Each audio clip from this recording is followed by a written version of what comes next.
కాపునాడు. ప్రముఖ అంబేద్కర్ వాది, సంక్షేమ చట్టాలు, జీవోల పితామహుడు స్వర్గీయ ఎస్ఆర్ శంకరన్ గారి 89వ జయంతి వేడుకలు కాపునాడు జాతీయ అధ్యక్షులు గాళ్ల సుబ్రహ్మణ్యం ఆధ్వర్యంలో దళిత బహుజన ఫ్రంట్ నిర్వహించింది. విజయవాడ గాంధీనగర్ గాళ్లవారి వీధిలోని బెజవాడ మీడియా సెంటర్లో జరిగిన ఈ కార్యక్రమంలో దళిత బహుజన ఫ్రంట్ జాతీయ అధ్యక్షులు కొరివి వినయ్ కుమార్ మరియు పలువురు వక్తలు పాల్గొని ఎస్ఆర్ శంకరన్ గారి ఔన్నత్యాన్ని, ఆయన మహోన్నత వ్యక్తిత్వాన్ని, అలాగే శంకరన్ గారితో తమ అనుభవాలను తెలియజేశారు.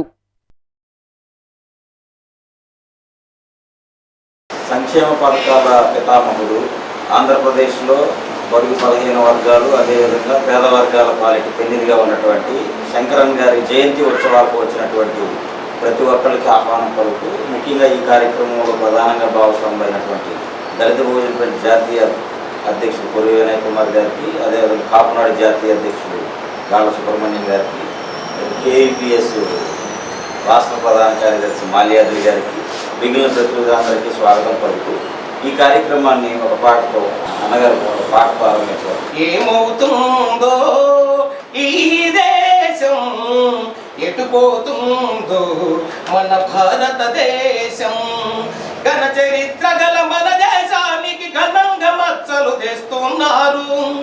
ఆర్టీసీ, వ్యవసాయం, రైల్వే, విద్యుత్, విద్యా, వైద్యం, ఆ రంగాలన్నీ అంగడిలో,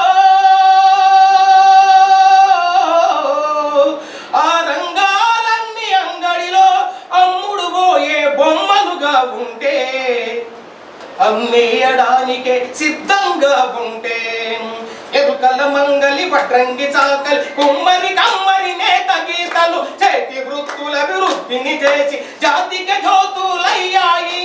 ఆ చేతి వృత్తుల చేతులు విరిగి మూలన దాగి మూలుగుతున్నాయి, నేడు మూలుగుతున్నాయి. ఏమవుతుందో ఈ దేశం. నేను డిగ్రీ చదువుకున్న రోజుల్లో ఆయన వ్యాసం రాశాడు. త్రిపుర రాష్ట్రానికి చీఫ్ సెక్రటరీ ఉన్న క్రమంలో, ఆయన నృపేష్ చక్రవర్తి రాష్ట్ర ముఖ్యమంత్రిగా ఉన్న క్రమం, ఆయన దగ్గర చీఫ్ సెక్రటరీ ఉన్న క్రమంలో ఆయన రాసిన వ్యాసం చదివిన తర్వాత నాలో ఒక రకమైన మార్పు, అంతకుముందు నాకు తెలియదు. ఆయన ఈ దేశంలో ఉన్నటువంటి భూ సంస్కరణ, ఏదైతే కమ్యూనిస్టులు దున్నేవానికి భూమి కావాలంటున్నారో, ఆ దున్నేవానికి భూమి కావాలనే క్రమంలో, అలాంటి ఉన్నటువంటి క్రమంలో ఈ దేశంలో భూముల్ని ఇందిరాగాంధీ ప్రధానిగా ఉన్న టైంలో భూముల్ని, నాశనమైన భూముల్ని దళిత గిరిజనులకు ఇచ్చి, కండగల భూముల్ని భూస్వాముల దగ్గర ఇచ్చే క్రమంలో ఆ రకమైన దాన్ని తీసుకొని ఈ దేశంలో భూ సంస్థలు జరగాలనే క్రమంలో ఆయన రాసిన వ్యాసం ఆ రోజు నాకు డిగ్రీ నేను రోజుల్లో గుర్తు చేసిన పరిస్థితి. అదే కాదు, ఆయన ఇంకో రకం గుర్తు చేసుకోవాలంటే మాది ప్రకాశం జిల్లా కొండేపి మండలం పెరిదేపులో మాదిగపల్లె, మా ఊర్లో ఉన్నటువంటి 2 ఏర్లు ఉండేవి. ఒకటి అట్లేరు, ముసి, 2 మా ఊర్లో కలిసేవి. 2 ఏర్లు కలిసినప్పుడు మాదిగపల్లిలో నీళ్ళు వచ్చేది, బాగా ఇబ్బంది పడేటువంటి పరిస్థితి. అందుకోసంగా మా ఊర్లో ఉన్నటువంటి కమ్యూనిస్ట్ పార్టీ నాయకులుగా ఉన్నటువంటి శాషయ్య గారు ఆ మాదిగపల్లి తీసుకొచ్చి రోడ్డుకి ఆ పక్క చేసేటట్లు మంచి కృషి చేశారు. ఎప్పుడైతే ఈ మాదిగపల్లి రోడ్డుకి ఆ పక్క పెట్టాలనే క్రమంలో మా గ్రామం నుండి భూస్వాములు, ప్రధానంగా భూస్వాములు, ఈ మాదిగపల్లె పైన ఉంటే ఇబ్బంది కాబట్టి ఏమైనా లేకుండా చేయడం కోసం ఒకే ఒక మాట అన్నారు. ఈ మాదిగపల్లె ఊరి పై ఎత్తున ఉంటే ఊరికి అరెస్ట్ అంటారు. ఒక మాటతో దెబ్బతోటి మొత్తం మా ఊళ్ళో ఒక మాదిగకు వ్యతిరేకంగా అన్ని కులాలు మా ఊరిలో అన్ని కులాలు ఏర్పడిన క్రమంలో, అలాంటి సమయంలో శంకరన్న గారు నెల్లూరు కలెక్టర్గా పనిచేసే క్రమంలో పోయి కలిస్తే ఆయన అన్న మాటని మా ఊరు గుర్తు చేశారు. ఈ రకంగానే ప్రచారం పెట్టారంటే ఆయన అన్న మాట ఏంటంటే, నేను బ్యాప్లోని నాదిరేని ఏముంది కాబట్టి అరెస్టులు లేదు మీరు అంటే ఆ క్రమంలో ఆ దెబ్బతోటి హైకింగ్ చేసిన దెబ్బతోటి ఆ ఊర్లో ఆ పొలంలో మామ చెట్లు, టెంకాయ చెట్లు, అరెస్ట్ చెట్లు వేసిన పరిస్థితి.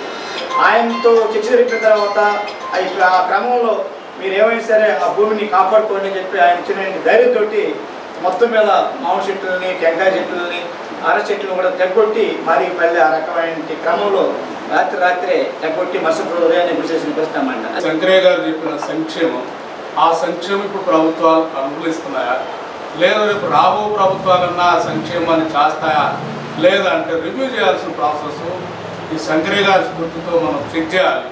ఎందుకంటే శంకరయ్య గారు చెప్పిన భూమి అంటే దళితులకి లేదా బహుజనులకి భూమి అనేది అది ఎంపవర్మెంట్ ఇస్తుంది, గౌరవంగా బతకడానికి ఇస్తుంది. అలాగే ఎస్సీ ఎస్టీ సప్లాన్ నిధులు అవన్నీ కూడా ఒక ఎంపవర్మెంట్కి ఉపయోగపడతాయి.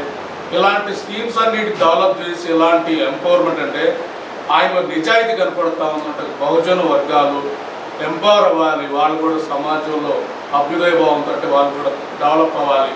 ఇలాంటి థీమ్గా పనిచేసే ఐఏఎస్ ఆఫీసర్లు అరుదుగా ఉంటారు. అలాంటి వాళ్ళని సంస్కరించుకోవడం, అలాంటి వాళ్ళని మనం స్మరించుకోవడం అనేది ఒక గొప్ప అవకాశంగా నేను భావిస్తున్నాను. ఈ సామాజిక వర్గాలకు సంబంధించినటువంటి అంశాలను మనం పరిశీలించుకున్నప్పుడు ఆయన కడప నేను ప్రాంతం పోయినప్పుడు అక్కడ హాస్టల్ ఒకటి సోషల్ వెల్ఫేర్ హాస్టల్ ఉంది. ఆ సోషల్ వెల్ఫేర్ హాస్టల్ దగ్గర శంకరన్న విగ్రహం పెట్టుకున్నాను. అంటే ఈరోజు ఎస్సీ ఎస్టీ బీసీకి సంబంధించినటువంటి వెనుకబడినటువంటి సామాజికంగా ఆర్థికంగా వెనుకబడినటువంటి ఏ వర్గాలు అయితే ఉన్నాయో ఆ వర్గాలకు సంబంధించి అణచివేయబడుతున్నప్పుడు నేను ఉన్నాననేటువంటి ఒక భరోసాని, ఒక ధైర్యాన్ని ఇచ్చేటువంటి అధికారులు ఈరోజు పొరబడుతున్నారనేది మనం అర్థం చేసుకోవాల్సినటువంటి అవసరం.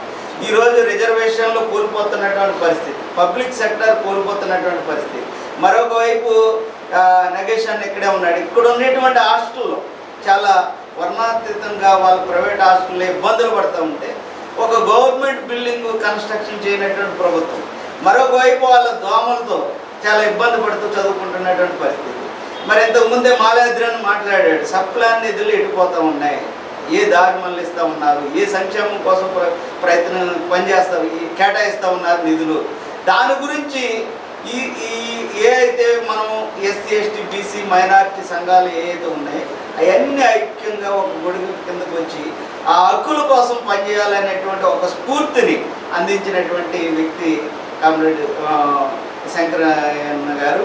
భారతదేశ రాజకీయ వ్యవస్థ మీ ఇంటికి వస్తే ఏమిస్తావు, మా ఇంటికి వస్తే ఏం చేస్తావు అనే దగ్గర ఇది మనకు మైండ్లో ఉండాల్సిన అవసరం. ఇందుట్లో ఏ రకమైన పార్టీని మినహాయించాల్సిన అవసరం లేదని ప్రస్తుతానికి నా అభిప్రాయం. ఏ రకమైన పార్టీని కూడా ఆ వేదిక దగ్గరకు వస్తే అక్కడ మాత్రమే ఆ నిజాయితీని, ఆ స్పష్టతని చేస్తున్నటువంటి తరుణం. దీని నుంచి బయటపడాలి. బయటపడితే శంకరన్ గారికి నిజమైన నివాళి అర్పించినట్టే నా భావన. ఆ వర్గాల కోసం పనిచేసినందువల్ల ఆయన పెరిగేది ఏమిటో ఇప్పటికీ నాకు అర్థం కాదు. కానీ కొలసబడుతున్నాడు, పూజించబడుతున్నాడు. అది ఎన్ని కోట్లు ఇస్తే, ఎన్ని కోట్లు సంపాదిస్తే ఆరోగ్యం చెడిపోయిన తర్వాత ఈ ప్రపంచాన్ని కొనగలిగినటువంటి ఆస్తి నీకున్నా ఏ రకంగా సుఖం లేదు. అట్లా ఇవాళ అంత గుళ్ళి కంపం కొడుతూ స్వార్థపరమైనటువంటి రాజకీయాలు కొనసాగుతున్నటువంటి అసలు కుటుంబమే లేని ఒక వ్యక్తిని దేశం అంతా గుర్తుపెట్టుకుందంటే ఎక్కడో తమిళనాడులో పుట్టాడు. ఆయన ద్వారా నేరుగా లబ్ధి పొందిన వాళ్ళు ఎవరు లేరు నిజానికి ఇక్కడ. కానీ ఆయన మాటల ద్వారా, ఆయన స్ఫూర్తి ద్వారా, ఆయన చేతల ద్వారా లబ్ధి పొందినవాడు మనం. సో ఎక్కడో మనకి సంబంధమైన వ్యక్తి ఒక మహానుభావుడి జన్మదినంగా మనం జరుపుకుంటామంటే ఆ స్థాయి త్యాగం శంకరన్ గారు. అంతే త్యాగశీలి. మురళి గారు శంకరన్ గారి కోసం మాట చెప్పారు. ఐఎస్ మురళి గారు మనకి ఎడ్యుకేషన్ డిపార్ట్మెంట్లో సలహాదారు. ఈ శిష్యుడు ఆయన చదువుకునేటప్పుడు క్లాసులో వెనుకబడిపోతున్నాడు. బాగా మ్యాథ్స్ వచ్చిన వాడు కూడా వెనుకబడిపోతున్నాడు. వెనుకబడిపోతుంటే కనీసం రాసుకోవడానికి కూడా అంటే టేబుల్స్ కూడా రావు వాడికి. ఇంజనీరింగ్ చదివే వాడికి కంపల్సరీ కాలిక్యులేటర్ అవసరం. ఈ ఎస్సీ ఎస్టీ కమ్యూనిటీస్లో కనీసం కాలిక్యులేటర్ కొనుక్కోలేని పరిస్థితి అన్నమాట. అంటే ఆ రోజుల్లో ఆ పరిస్థితి ఉంది, ఈ రోజుల్లో కూడా అలాంటి పరిస్థితి ఉంది. అంటే ఇప్పుడు ల్యాప్టాప్ కొనుక్కోలేని పరిస్థితి ఉంది. అప్పుడు ఎక్కడ బుక్ కొనుక్కోలేకపోయేవాడు, పావులు 10 రూపాయలు పెట్టి. ఆ తర్వాత కాలంలో ఒక 50-60 రూపాయలు పెట్టి కాలిక్యులేటర్ కొనుక్కోలేకపోయేవాడు. ఇప్పుడు 40-50 పెట్టి ల్యాప్టాప్ కొనుక్కోలేకపోతుంది. రేపు పొద్దున ఐప్యాడ్లు అవి వస్తాయి. అంటే అవసరాలు మారిపోతున్నాయి కాబట్టి ఆ రోజుల్లో కాలిక్యులేటర్ లేకపోతే ఇంజనీరింగ్ స్టూడెంట్స్కి కాలిక్యులేటర్ ఉంటే చాలా బాగుంటుంది అని చెప్పి వీళ్ళు వెళ్ళి అడిగారట, సార్ నాకు ఒక కాలిక్యులేటర్ కొనుక్కోవాలనుకున్నా సార్, కొంచెం ఎక్కడన్నా కొనిపెట్టండి సార్ శంకరన్ గారిని అడిగారు. మురళి గారు వెళ్ళి అడిగారు. ఆయన ఒక ఇంటర్వ్యూ చెప్తే సరే నెక్స్ట్ వీక్ రండి అని చెప్పేస్తే నెక్స్ట్ వీక్ ఈ ఎస్సీ ఎస్టీ హాస్టల్స్లో ఉన్న అందరి ఇంజనీరింగ్ స్టూడెంట్స్కి కాలిక్యులేటర్ కొనిపించారు. That is sir. సో ఆయన కుటుంబం లేదు, ఆయన డబ్బంతా సమాజం కోసమే కేటాయించారు. అంటే ఇలాంటి జీవితం కూడా ఒకటి ఉంటుందా, ఇలా కూడా గొప్పగా బతకొచ్చా అనే నిరూపించడానికి ఇలాంటి మహానుభావులు మన ఎదురుగా తోలి వెన్నెలా కూడా, అంటే ఇలా కూడా బతకొచ్చా, అంటే అలాంటి ఒక గొప్ప జీవితం ఉంటుందని మనం అర్థం చేసుకోవడానికి వీళ్ళందరినీ నగర సన్యాసం పిలవచ్చు మనం గొప్పగా చెప్పాలంటే. అంటే వాళ్ళ దగ్గర ఏమి ఉండదు కానీ వాళ్ళకి చాలా ఉంటుంది. అలాంటి జీవితం బతకడానికి ఒక మెట్టు దాటాలి, ఒక హద్దు దాటాలి, ఒక రేఖ దాటాలి. ఇవన్నీ దాటొస్తే అందులో ఉన్న టేస్ట్ తెలుసు. ఆ టేస్ట్ని అనుభవించిన వాళ్ళు ఎస్ఆర్ శంకరన్ గారు మన ఎదుర్కొంటున్న వినయం. ఆ మహానీయుడు ఇందాక మా తమ్ముడు నగేష్ చెప్పినట్టు మన కులం కాదు, ఆయన అగ్రవర్ణంలో కూడా బ్రాహ్మణ కులంలో పుట్టి ఐఏఎస్ చదువుకొని పెళ్లి చేసుకోకుండా దళిత గిరిజన వర్గాల కోసం అనేకమైన సేవలు చేశాడు. ఆయన చేసిన ముఖ్యంగా పేదవాడికి ఇళ్ళ స్థలాలు పొలము ఉండాలనే దాని మీద కూడా ఎంతో ప్రయత్నాలు చేసి ఎంతోమందికి ఇప్పించిన ఘనత ఉభయ రాష్ట్రాల్లో, మన రాష్ట్రంలో కానీ తెలంగాణలో కానీ అనేక రాష్ట్రాల్లో చేశాడు. ఆయన స్ఫూర్తిగా తీసుకొని ఇప్పుడు వచ్చే ఐఏఎస్ అధికారులంతా ఆయన బాటలో నడవాలని కోరుకుంటున్నాం. ముఖ్యంగా ఆయన ఆశయాలని మనం ముందుకు తీసుకెళ్ళాలి. రానున్న తరాలకి మనం ఆయన రచనల ద్వారా కానీ, ఆయన ద్వారా పాటల ద్వారా కానీ, దేని ద్వారా అయినా కానీ ఇప్పుడు మా పిచ్చయ్య చెప్పినట్టు అనేకమైన రూపాల్లో అలాంటి వ్యక్తులు ముందుకు తీసుకెళ్ళాలి. మనిషి సేవ,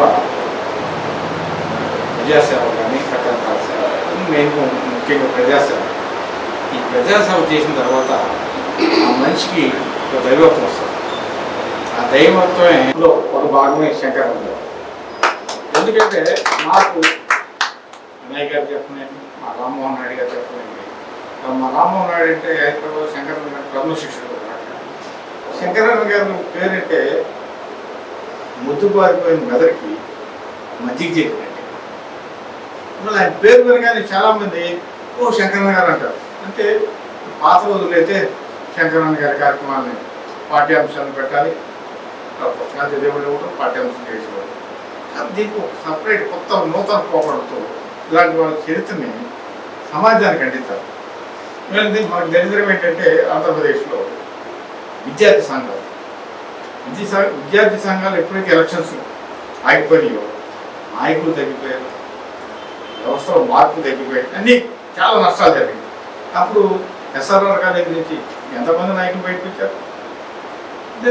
మనకి అన్నిటికంటే ప్రధానంగా ఫస్ట్ మనం మాట్లాడాలి అంటే నాయకులు తయారు చేసే ఫ్యాక్టరీలు విద్యార్థి సంఘాలు. కాబట్టి మనకు ఫస్ట్ విద్యార్థి సంఘాలు తిరిగి మనం పునరుద్ధరిస్తే ఏ పార్టీ ఉందంటే ఏ సంఘం అయిన తర్వాత వాళ్ళు బయటకు వస్తే ఈ సమాజం మార్పు రావడానికి చాలా అవకాశాలు ఉంటాయి. అందుకని ఫస్ట్ మనం ఫైట్ చేయాల్సింది ఏంటంటే ఇలాంటి వాళ్ళ చరిత్రని ప్రపంచానికి తెలియజేసే మార్గాలు అన్వేషించాలి. అలాగే విద్యార్థి సంఘాలు ఎలక్షన్ నాయకులు కాదు, కొత్త జనరేషన్, అదే కాళసుబ్రహ్మణ్యం, అదే వినాయక కుమార్, అదే పిచ్చయ్య గారు, ఇల్లే కాదు. మీరు చచ్చిపోతే ఎవడొస్తారో మాకు తెలియదు, కానీ మా కళతో ఇంకో నాయకులు చూస్తారంటే కనపడతాం. సిస్టంలో పనిచేసే నాయకత్వం రావాలి. అలాగే వాస్తవాలు మాట్లాడే మా నగేష్ అంటే నాకు మహా ఇష్టం. ఆయనతో సావాసానికి నాకు 20 సంవత్సరాలు పెట్టింది. ఎన్టీవీలు చూసే చేసినప్పుడు కానీ నాగేష్తో మాట్లాడాలి. ఆయన యాంకర్ చేసే విధానం చూస్తే ఏంటంటే ఇక్కడ మనకు ఒక మంచి లక్ష్యం, ఒక మంచి ఇది ఏంటంటే నక్సలైట్లు నాకు తెలిసిన ఒక ఇద్దరు మంచి నాయకులు అప్పు చెప్పారు. ఆయన ఒకరు ఎస్ఆర్ శంకరన్ గారు, రెండు నగేష్ గారు. వీళ్ళిద్దరు నక్సలైట్ కిడ్నాప్ చేసి వదిలేసిన మహానాయకులు అయిపోయారు. అందుకని ఆ విషయంలో నక్సలైట్ రెడ్ సాల్యూట్ చేయాల్సింది. అలాగే వాస్తవాలు మాట్లాడే నగేష్ నచ్చలేదు, మొహమాట నిర్మాణం చెప్తారు. అలాగే ఇలాగా మాకు తెలియదు ప్రపంచ మేధావి అంబేద్కర్ గారు, ఆయనకి ఎవరిని పోల్చలేదు. కానీ నాకు తెలిసిన మేధావి మా వినాయక కుమార్. కాపునాడు ఆర్గనైజేషన్కి ఒక ఇన్స్పిరేషన్ వినాయక్, దశాదేశ నిర్దేశకుడు వినాయక్. మా ఇద్దరికి దాదాపు 30-35 ఏళ్ళ నుంచి అనుభవం ఉంది కాబట్టి చెప్పగలుగుతున్నాను. జోడో యాత్రలో రాహుల్ గారిని అందరినీ 2 నిమిషాలు 3 నిమిషాలు మాట్లాడి పక్కకు చేస్తుంది. వినాయక కుమార్తో అరగంట మాట్లాడి చుట్టుపక్కల వాళ్ళు ఏడుపులతో మీటింగ్ ఆపేసి పర్సనల్గా మళ్ళీ వినాయకతో నాకు అపాయింట్మెంట్ కావాలి, వినయ్తో నాకు అపాయింట్మెంట్ కావాలని రాహుల్ గాంధీ అడిగారంటే అందుకని ఇప్పుడైనా మనం అందరం ఎవరి దుకాణాలు పెట్టుకోకుండా ఒకే దుకాణం కింద ఒక నాయకత్వం కింద పనిచేస్తూ మనం భవిష్యత్తుని శాశ్వత స్థాయిలో మనం అవ్వాలని చెప్పి అందుకు వినయ్ సరైన వ్యక్తి అని చెప్పి నేను ఆశిస్తూ ఈ మంచి వ్యక్తి సమయంలో మిమ్మల్ని అందరూ కలిసినందుకు ధన్యవాదాలు తెలుపుకుంటూ శంకరన్ గారికి ఎలాంటి కోరికలు ఉన్నాయో అంటే నేను అన్ని విషయాలు మాట్లాడు దీనికి ఒక విషయం ప్రజాసభ విషయంలో రంగా గారు ఏ రకమైన ఆయనకి దైవత్వం వచ్చిందో ఎందుకంటే మాకు 3 టెన్షన్స్ ఉన్నాయి 3 టెన్షన్స్ ఉంటాయి మాకు ఈ టెన్షన్స్లో ఎవరైతే చెప్పలేదు అమ్మ అంటారు ఏదో బాధగలిగితే నానో అమ్మో ఏదో హాస్పిటల్కి లేదు మాకేదైనా బాధగలిగితే జోహార్ వంగవీటి మోహన్ అనుకుంటాం అందుకని మాకు కొంచెం రిలాక్సేషన్ అదేంటంటే నమ్మకం ఆ నమ్మకాన్ని తిరిగి మనం జైలునే అనుకుంటే మనం ముందుకెళ్తాం అంత బాగుంటుంది.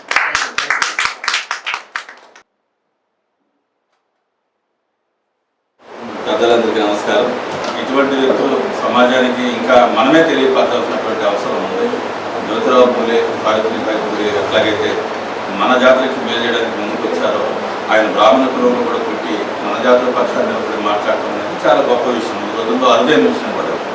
కాబట్టి మరి ఇక్కడ ఉన్నటువంటి వాళ్ళు ప్రతి ఒక్కరు కూడా అనేక సంఘాలు పనిచేస్తూ అందరూ కూడా ఒక మంచి ఉద్దేశాలతోటి సమసమాజ స్థాపించాలని, సామాజిక మార్పు రావాలని అనేక రూపాలు, అనేక పద్ధతులు, అనేక సంఘాల రూపంలో పోరాటాలు చేసినటువంటి వ్యక్తులు తక్కువ కాదు. వీరందరిలో కూడా మరి పొరుగునే అన్నంటే నాకు లేని అభిమానం. దాదాపు ఒక 30 ఏళ్ళు అనుబంధం ఉంది. కాబట్టి అందరి పేరు చెప్పి టైం ఇబ్బంది పెడతాం కన్నా ఇలాంటి మంచి కార్యక్రమాలు తీసుకుపోయే విషయంలో ఎక్కడ ఏదైనా జరిగినా కూడా ఎంతమందితో వచ్చామనేది కాదు, కానీ మంచి 4 విషయాలు ఈ సందర్భంలో తెలుసుకోవడానికి ఎక్కువ ఉపయోగం ఉంటుందని నేను ప్రతి అంటే ఒక వేదిక మీద మాట్లాడే వ్యక్తిగా కాకుండా వినడానికి ఎక్కువ ఇష్టపడతాను. ఆ కారణం చేత నేను పెద్దగా మాట్లాడలేను. ఆయన జీతం, ఆయన ఖర్చులు తప్ప మిగతా డబ్బులను జనానికి ఇచ్చేవారు. అంటే దాని కదా వస్తుంది కుటుంబం అని ఒక మాట మనం చేశారు.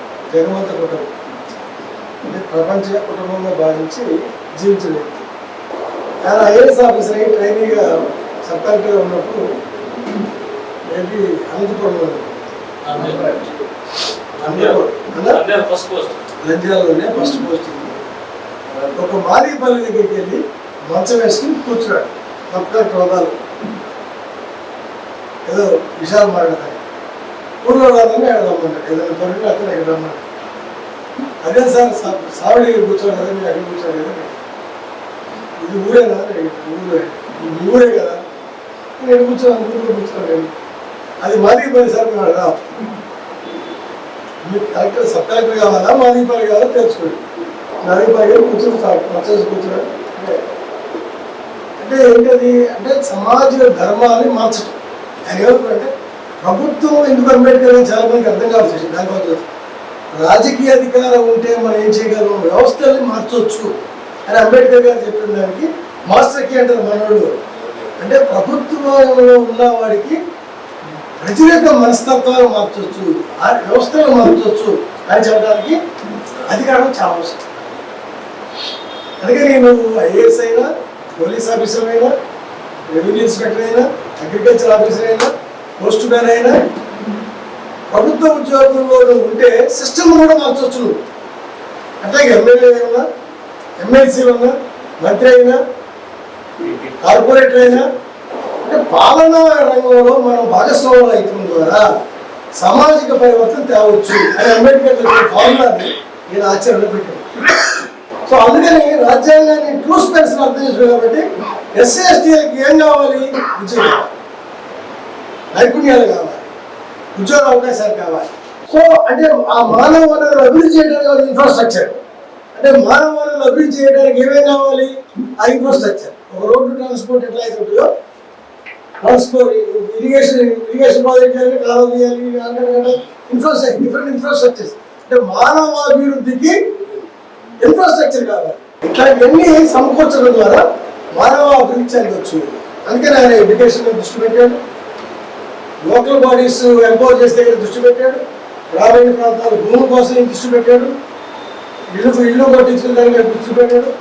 సో చాలా పాలసీస్లో ఏం పెట్టాడు, హరిజన కాన్ఫరెన్స్ని పెట్టాడు కదా కాలం. నేను సెక్రటరీ సోషల్ సెక్రటరీ ఉన్నప్పుడు హరిజన కాన్ఫరెన్స్ పెట్టి 200 జీవో తయారు చేశారు. మనకి తల్లిదండ్రుల తర్వాత అంబేద్కర్ తర్వాత మనం చెప్పుకోవాల్సిన. సో నా పాయింట్ ఆఫ్ వ్యూ ఏంటంటే శంకరన్న గారిని మనం స్మరించుకోవటం అంటే అంబేద్కర్ వారసుని స్మరించుకోవటమే, అంబేద్కర్ వాదాన్ని స్మరించుకోవటమే. ఉద్యోగకరణ తర్వాత చాలా మంది ఐఏఎస్ ఆఫీసర్ ఏం చేస్తారు, ఎవరు ఎక్కడ చోట పని చేస్తారు, మళ్ళీ ఎక్స్టెన్షన్ లేదు ఉద్యోగాలు చేస్తారు. ఈయన సఫాయి కర్మచారి ఆందోళన చేతులతో బాగుంటారు ఎత్తివేశారు. ఆ వృత్తి దేశంలో ఉండకూడదు అనే ఉద్యమం నడుస్తుంది. దానిలో సలహాదారుడు సహకారం.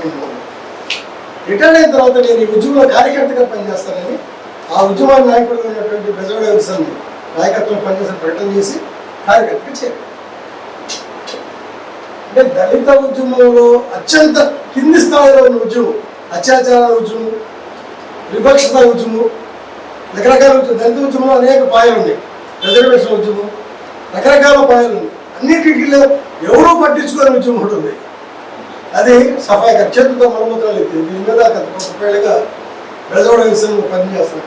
Is associate with Bezawada Wilson నాయకత్వంలో నేను సఫాయి కర్మచారి ఉద్యమంలో పనిచేస్తాను. పనిచేసి ఆ కోర్టులో కేసులు నాయకులు జడ్జిలందరితో మాట్లాడి కేసులు ఇప్పించి మొత్తం దేశంలో ఉన్న కలెక్టర్లు నోటీసులు ఇప్పించి చాలా పెద్ద పని చేసి చివరి వరకు ఆయన ఆ వృత్తి కార్యకర్తగా నేను ఆ వృత్తి నిర్మూలన కోసం పనిచేస్తాను.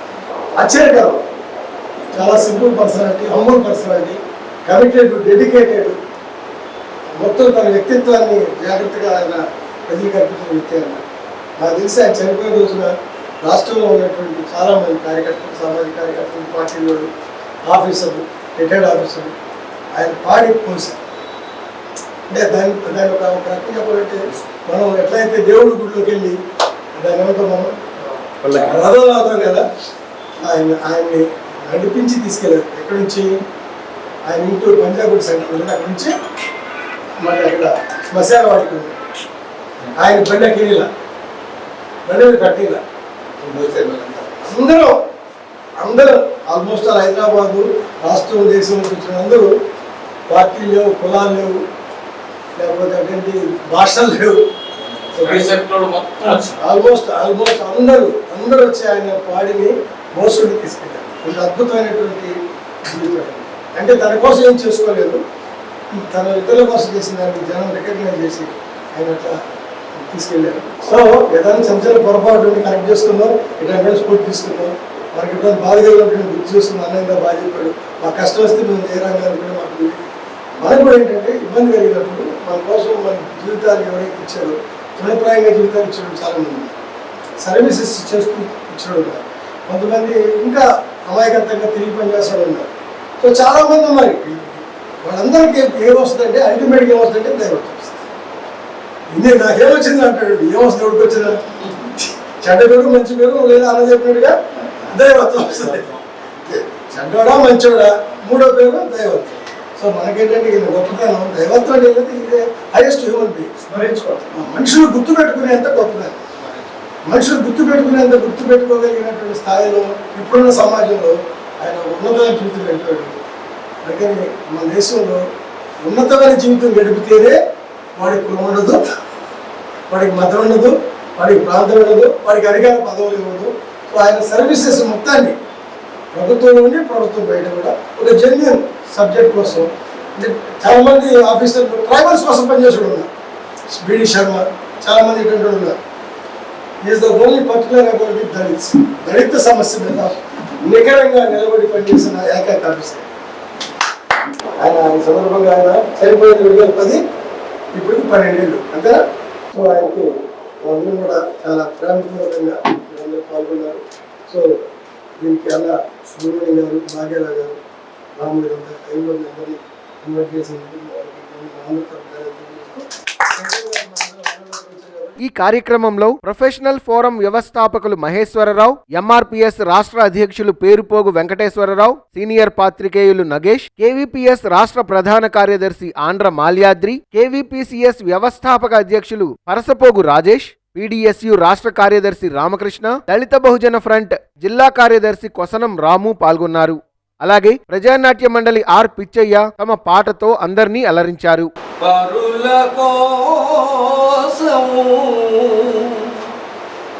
పరుల కోసము పాటుపడని నరుని బ్రతుకు దేనికని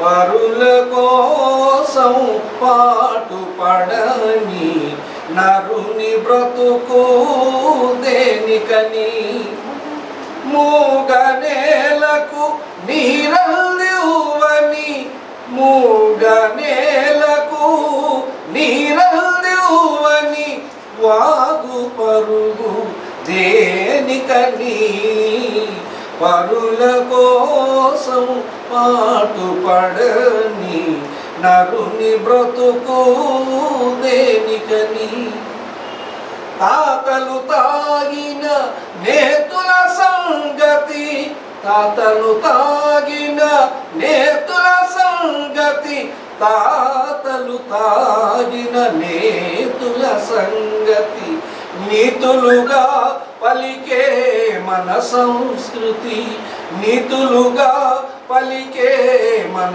సంస్కృతి ఎండకు ఆగని జల్లుకు నిలువని ఎండకు ఆగని జల్లుకు నిలువని చిల్లుల కొడుగు దేనికని పరుల కోసం పాటుపడని నరుని బ్రతుకు దేనికని జల విద్యుత్తుకు కరువే లేదు జన సంపత్తికి కొదవే లేదు జల విద్యుత్తుకు కరువే లేదు జన సంపత్తికి కొదవే లేదు.